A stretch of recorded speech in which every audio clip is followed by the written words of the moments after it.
Notre ami Innu Edmond Mestanapeo, d'Unamen-Chipu, nous a invités à visiter sa communauté sur la Basse-Côte-Nord et leur nouvel attrait touristique, l'île de Winnipécoute Nature. C'est une île où on peut découvrir le mode de vie ancestral des Inuits, y voir l'immensité de la Basse-Côte-Nord, découvrir la faune et la flore locale, y manger des fruits de mer frais et j'en passe. Mais on a aussi appris qu'à 80 km à l'ouest de la communauté, il y avait aussi une rivière à saumon. Vous nous connaissez, on n'a pas pu s'empêcher d'apporter nos cannes à pêche. Fait que là, il pleut, il fait froid, puis il vente. Ouais non, ça va, on revient avec la Mamio! Ce matin, les conditions étaient pas favorables, mais comme vous pouvez voir, c'est grandement amélioré!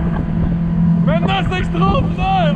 I got a job in the valley, but today I didn't go! Fait qu'on dit souvent qu'on contrôle pas la nature, mais sa Basse-Côte-Nord, c'est encore plus vrai. On décolle de Québec, il fait super beau. Avec un peu de retard, ils nous disent que la brume s'est levée un petit peu assez à la romaine pour pouvoir flyer directement là. Au dernier moment, on voit la piste d'atterrissage. On atterrit. Température froide, venteuse, en pleine fête des Autochtones.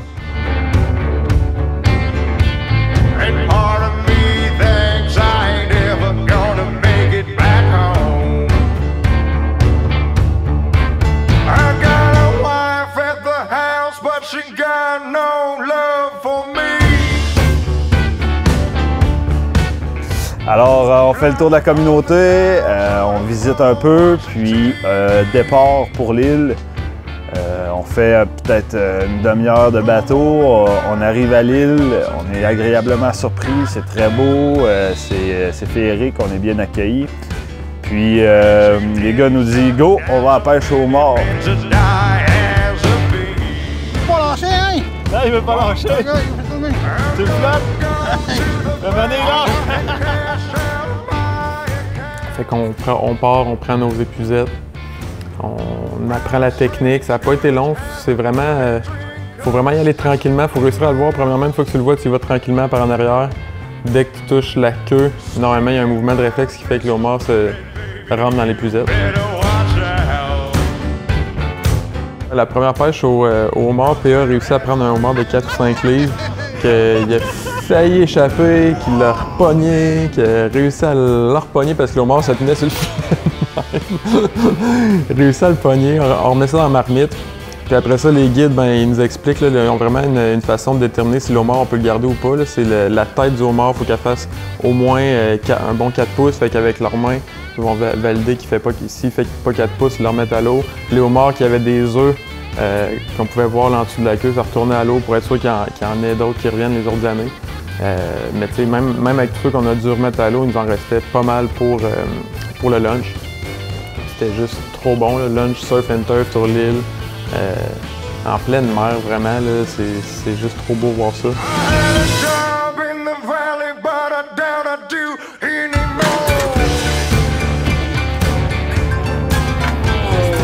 J'espère ta femme, mon Jay. Ça n'a pas de bon sens. Un petit homard de 6 livres. Hey, la police! Ça nous a vraiment mis en forme pour le lendemain matin.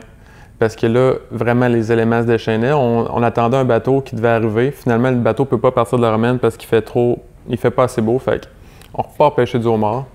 Finalement, le bateau réussit à partir de la romaine. Il vient nous rejoindre. On a 80 km de bateau à faire pour se rendre à la rivière Etamamiu. Il faut passer au travers les îles, il faut traverser des vagues assez intenses. Fait que là, il pleut, il fait froid, puis il vente. Un bon 2h30 de route de bateau à se faire cogner, à se faire poivrer, à voir c'est quoi la Côte-Nord. Fait que là, les petits gars de la ville, ils ont prouvé qu'ils sont pas faits en chocolat. Non, mais tu sais, t'as frette, t'es mouillé, mais t'as pas de fun, mais c'est le fun. En fervé? Ah! Ouais! Le drum, c'est fait brasser, c'est fait mouiller. Ils viennent de nous dire, soyez prêts les petits gars, c'est là que ça se passe. Ça fait que les petits gars, ah ben ils sont prêts. Après tout cet hiver, à attendre ce foutu saumon, nous y voilà.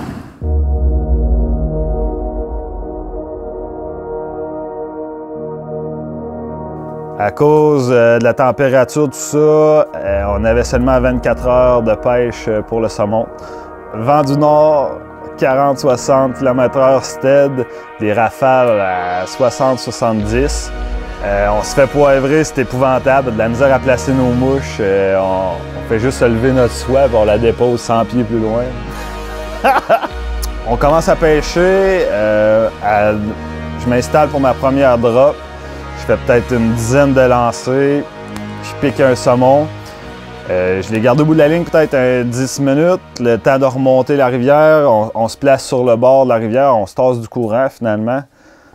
Puis je commence à ramener le saumon. Il fait un premier saut. Oh, on vient de voir une grosse Je baisse ma canne. Je remets la tension. Puis il se décroche. Frustration numéro 1. C'est jamais plaisant de perdre un saumon, comme vous le savez. Décrochez! Pour une demi-heure de pêche, premier grand saumon. Ouais, premier grand saumon après 30 minutes, mais c'est beau! Beau temps pour étendre plein. Ouais! Alors... c'est juste à moi que ça arrive, on sait bien. On rentre au lodge une fois de plus, mouillé jusqu'aux os. On se fait réchauffer, une bonne soupe. Puis on retourne pêcher le soir. Il a mouillé, il a fait frais toute la journée. La température a l'air de vouloir se calmer, mais mère nature est dure. C'est pas grave. Pas ici de chômer. 3 paires de combines, coton ouaté, t-shirt, manteau, plus un autre manteau. Comme ça, on a 4 couches à couvrir avant d'être trempe. Mais on va finir trempe pareil. On s'installe, 1 ou 2 tirettes, on continue. Jason s'attelle sur un deuxième saumon. Après 2 minutes de combat, 3 minutes de combat, ça lâche. On a perdu un deuxième saumon. Puis on sait que le temps joue contre nous, puis qu'on n'a pas de poisson. Alors un peu débiné, mais bon, c'est la pêche au saumon. On a des conditions difficiles, puis on est les premiers occupants aussi de la pourvoirie. En théorie, les opérations commencent le 2 juillet. Puis ils nous ont accueillis un peu d'avance. Les montaisons commencent, l'eau est très haute. Il vente, il fait fret. On fait ce qu'on peut.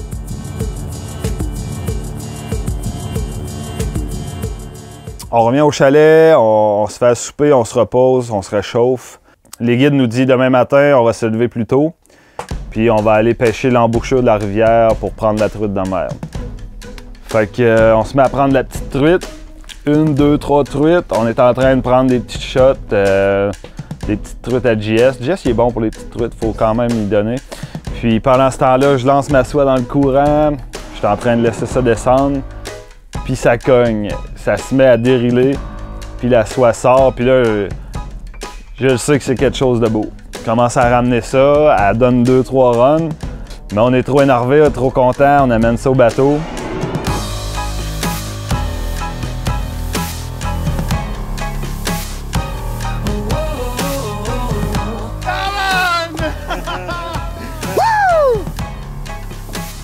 Ça, c'est la belle truite. Une belle truite de mer.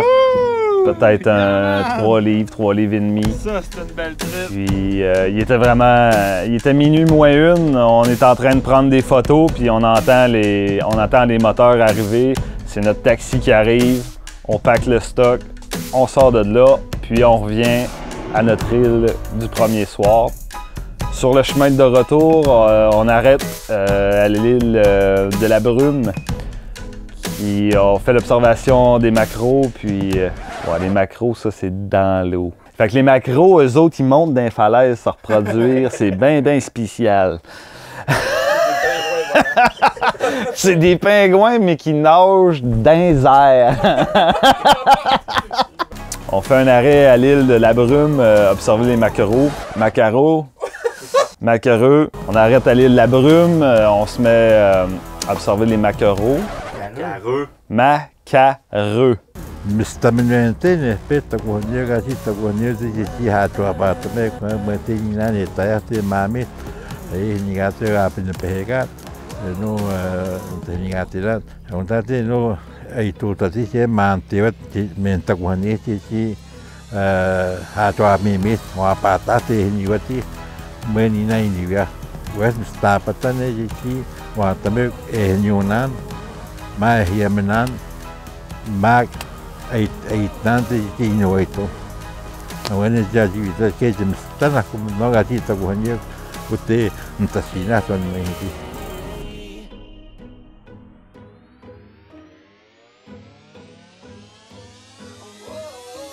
Il est où votre capitaine? Il est tombé à l'eau.